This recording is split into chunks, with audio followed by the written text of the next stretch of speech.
The Jacksonville Sheriff's Office has identified two of the leaders in recent anti-Semitic displays as a local man and one who traveled from California and told officers he was the most famous anti-Semite in America on the internet. Listed in the incident report, those men were Joshua Dan Nunez. Put their pictures up. I love it. We're doing it right now. 36-year-old of Jacksonville, Florida on the left, and John Eugene Minadeo II, 39-year-old of Petaluma, California on the right, wearing a disgusting anti-Semitic shirt, or holding it up right there. Disgusting human beings. While they've been identified, neither man was arrested for their actions. Nunez organized the group who displayed the anti-Semitic banners on the Interstate 10 overpass at Chaffee Road on October 28 for the Georgia-Florida game weekend, saying end Jewish supremacy in America and honk if you know it's the Jews. This didn't make any sense. Not even a full thought there. As a Jewish man, just terribly offensive in every way. These people that are just repeating the lies and the hatred and the ignorance of Kanye West and Kyrie Irving and others that have influence over people. And you see it spread so quickly around the country. He came forward when officers asked to speak to the organizer that day, where he told officers that they were members of the National Socialist Florida.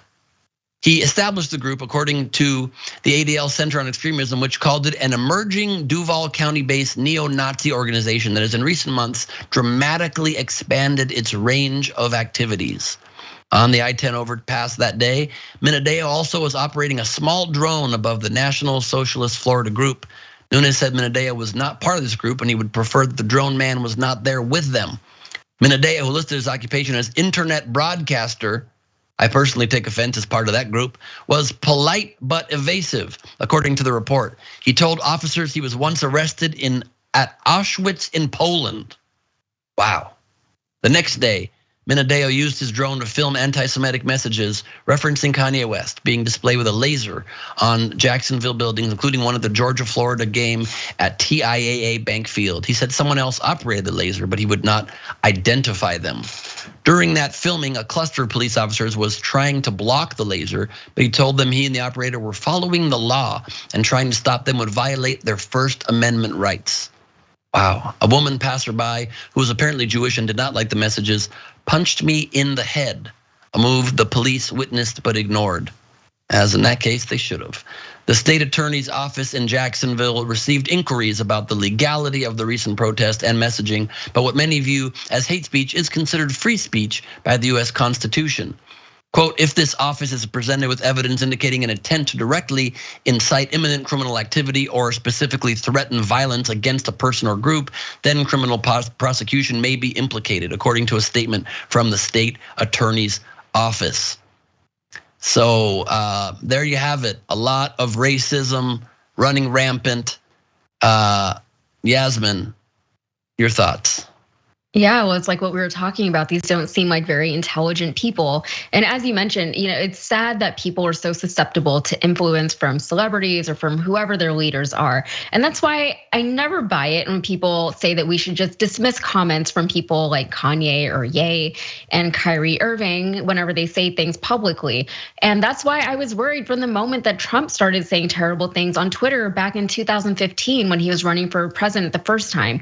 We know that the things that they say are ridiculous. We know that they're not good. We know that these are terrible people. But to other people who may be more susceptible, who may be more open to certain ideas, those things sound like truth to them. And if somebody as popular as Kanye or Donald Trump is saying them publicly and not facing a whole lot of backlash for it, they think, well, maybe these are becoming more mainstream ideas now. Maybe we can start talking about this more openly. And that's why we have neo-Nazis on I-10.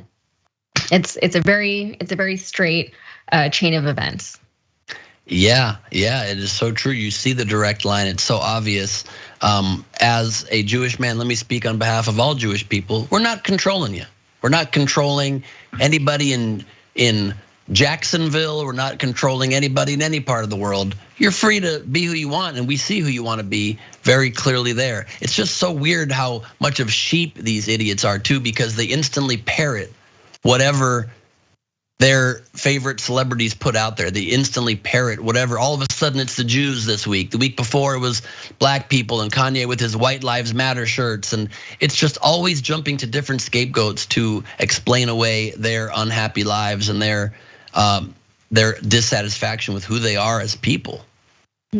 Yeah, and I always fall back on education. I feel like people need to just have enough of an understanding about the world and our history, and as much as you can, right? Because at the very least, you can recognize when you don't know something, when you don't understand something. And if you want, you can dig deeper into something else instead of just trusting the ideas that come out of somebody like Kanye West. That's it. Yeah, not trusting Kanye West in general would be a pretty solid idea if you ask me. But we won't. Another genius, right? We were talking about geniuses earlier. He's another one. Yeah, exactly. Geniuses that get that label and then they're taken far too seriously than they should ever be. Meanwhile, in Germany, KFC Germany reportedly pushed out a notification on Wednesday urging customers to treat themselves at the fried chicken chain in commemoration of Kristallnacht. A message the company later said was an error. The night of broken glass that was the beginning of the Holocaust. The push notification in part translated read, "It's Memorial Day for Reichsbognacht, the German name for Kristallnacht. Treat yourself with more tender cheese on your crispy chicken now at KFC Cheese." An hour after it was sent out, KFC issued another apologizing for what it described as a system lapse, the Post reported. So disgusting, and obviously just as an example to show how we need to be a lot more careful and a lot more sensitive when talking about anything that traumatizes a whole group of people.